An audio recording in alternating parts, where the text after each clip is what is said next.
I'm SpitFire, and this is how I respect her boundaries. Now again, what I'm going to do is say this in story format. I'm not going to say this in a bunch of examples. Within the story, I'm going to tell you how I didn't respect her boundaries. Because I used to be a simp. I'm not coining myself as a pimp. I'm coining myself as having a spiritual awakening. I didn't know anything. So there was this one girl, right? I liked her. I think everybody liked her. She was very attractive, I'd say. Back then, she was like a 9 out of 10. And the strategy that I put in place, which I had put in place many times before, and it never worked out in my favor, yet I continuously put it in place because I never really got the strategies or wanted to learn the strategies, to learn how to actually go about dealing with women. So I'll tell you what I did. She and I were co-workers. I would look on the schedule every time she had a lunch break, and I would take my lunch break exactly when she took her lunch break, and she knew. She knew from the jump. Now me, I was like, oh, maybe she doesn't know. Maybe she'll know in time. No. She immediately knew, and I was the one who was oblivious. So respecting her boundaries, even though they weren't spoken boundaries. So as you know, before too long, she started seeing me as, what? A friend. Because I treated her like a friend. I took all my lunch breaks with her. Fuck, that's not even a friend. I give my friend space. And I didn't even fucking give her anything in terms of space-wise. I gave her everything attention-wise. That did not work out in my favor. No. It got to the point where she wouldn't even talk during our lunch breaks. Honestly, the one thing that I actually did do well, because I did a couple things well. One of the things I did do well was if she wasn't talking, I didn't talk. Honestly, that might have been my saving grace. And you know what's kind of funny? If I had just been slightly more normal, she would have liked me. And I mean, we hung out in a group, obviously, a couple times. Once whole group at her house, once whole group at my house. And you know, this video is about respecting boundaries. She actually was next to me at her house. It was Halloween. And, you know, she was next to me, and I mean, our legs touched, which at that point I thought I was euphoric, right? Because I was one of those guys where I was like, oh my God, our legs touched. I'm so fucking excited.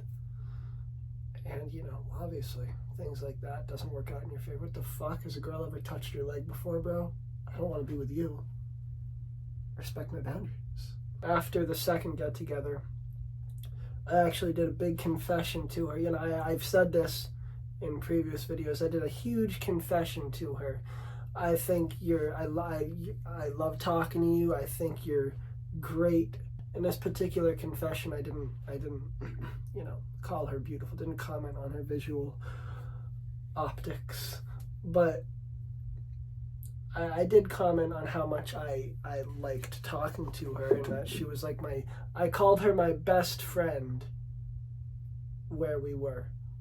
I called her my best friend, which, wow, that was a mistake, because for her to be my best friend, what type of fucking life do I have? And that was my life at the time, and I didn't know shit. I didn't know anything.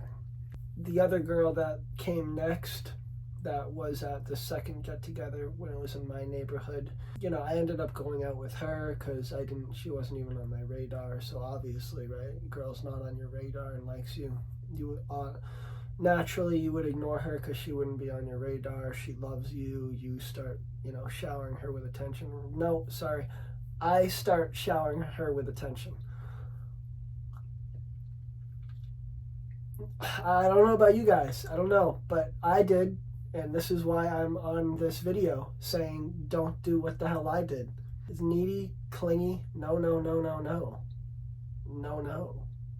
I would ask, hey, can I come into work? Can I drive into work? Because I would be on my days off, and she would be on her lunch break. There were times where I would like say something that seemed so wild in terms of wanting to spend too much time with her that she would think it was a joke. she'd be like, hee hee, you're funny. And me being me and my infinite wisdom would shoot back with, no, I'm serious. She'd be like, oh, no, I'm good, thank you. And, this happened so many times that, every time it did on the continuum, on the graph of her liking me, it just went down. Her attraction for me went down, obviously, right? She just ended up avoiding me, which obviously, yeah, good for her, right? I didn't fucking know shit. I didn't know anything. So, I texted her just to make sure. I was like, hey, it seems like you're not interested. I think it's best if we remain friends. And, obviously she was in agreement with me. And honestly, I really had to take the hint because I sensed that I wouldn't be able to get all of them in a group together for a New Year's Eve party because we'd done it October, November, but something in me sensed, and this is like always going back to trusting your intuition. I was like, and I thought to myself, nobody's going to show up to this. I don't know why I thought that. But nobody showed up. April 30th, 2021 was me knowing that I had to invest time for the rest of my life rather than spend time. One of the biggest changes I made was I don't initiate anything. It's like chasing versus attracting. And if you know who Luke Belmar is, he gave this example, and I'm going to repeat this example, but just know this is not my example. This is Luke Belmar's example.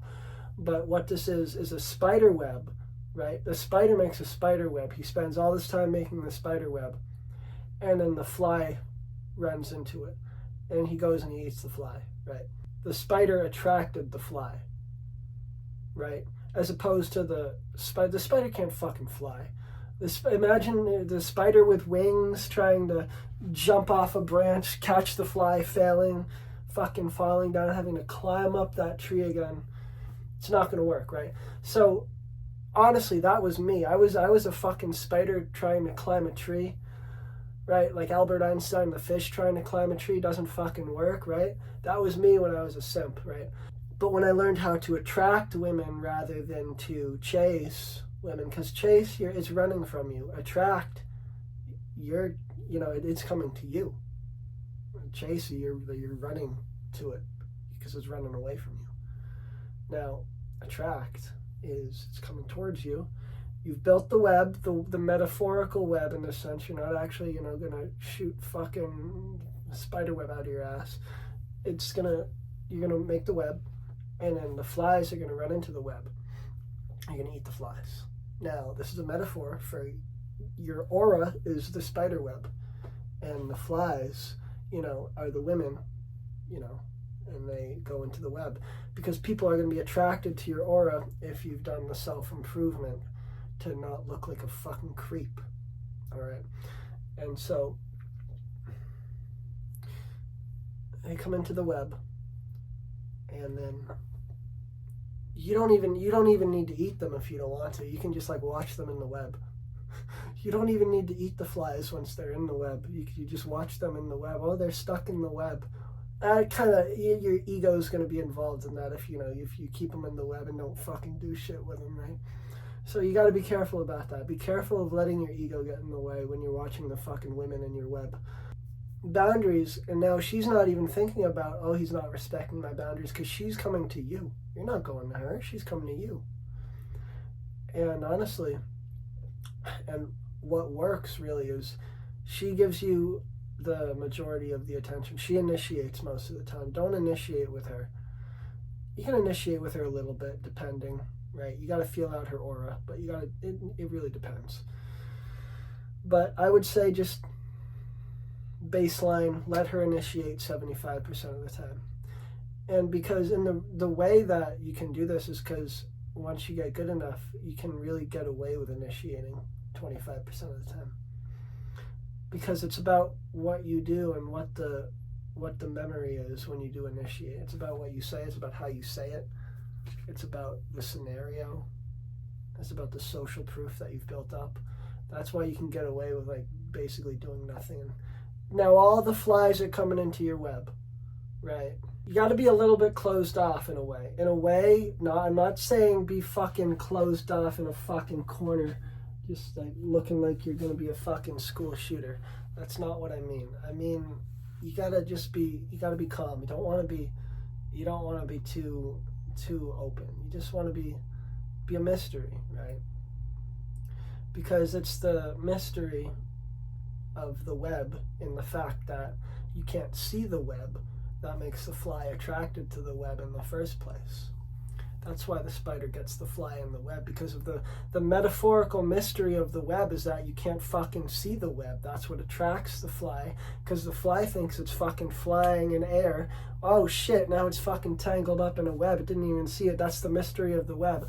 The mystery of your aura is that they're just like, oh my God, what is his aura? So what is his aura? And you can't see the web. The metaphor is like, you don't know what the fuck it is. The metaphor is the excitement and not knowing.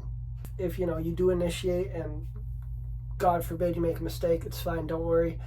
Just don't do anything. Don't initiate, lay back, watch what she does, watch how everybody interacts with everybody else. But when I was not sure, I would not do anything. I would not do anything if I was not sure. I only do things if I'm sure. It's like investments. It's like Tony Robbins. When Tony Robbins said, the guy purchased a bunch of nickels, right? Now, I'm not going to go into that. That's the interview he did with George Janko. It's the one about, huge upside, no downside. But that's like metaphorically what it is with like social situations.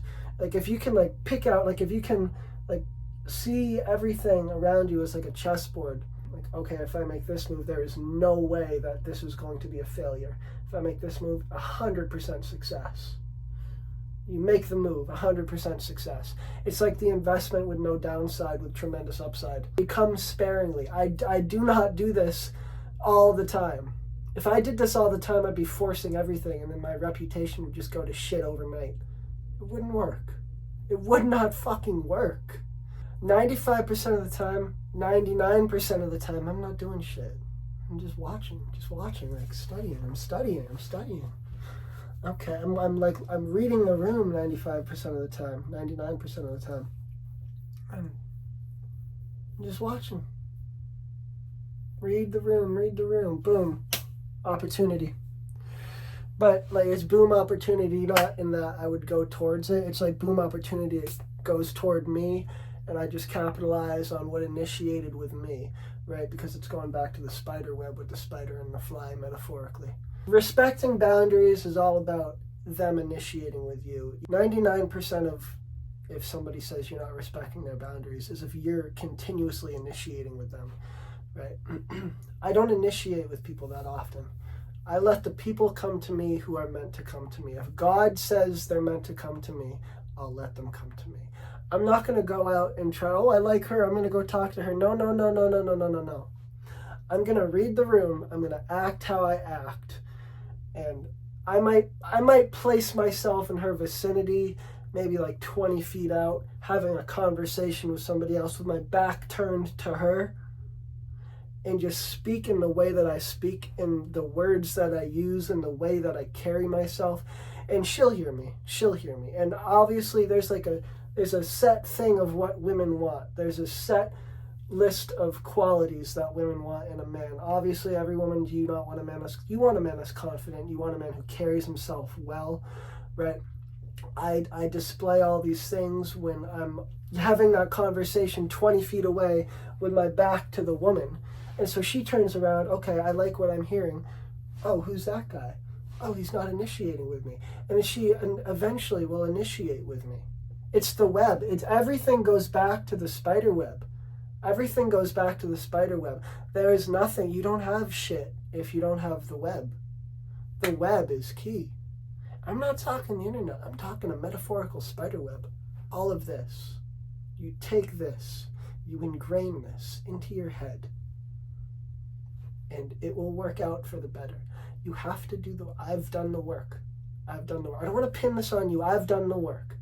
Okay? This is what happened for me. This is how it worked for me. It may work slightly different for you if you choose to do it. If you don't choose to do it, don't choose to try to initiate. Fuck, I don't initiate. Anyway, I'm SpitFire. You can find me TikTok, YouTube, Instagram, Facebook, Rumble. I have a mailing list. Book a consultation. Send me a text. DM, I mean, not a text. I don't have my phone number out yet. I don't have one of those phone numbers where you can text me. Anyway, I'm SpitFire. I'm out.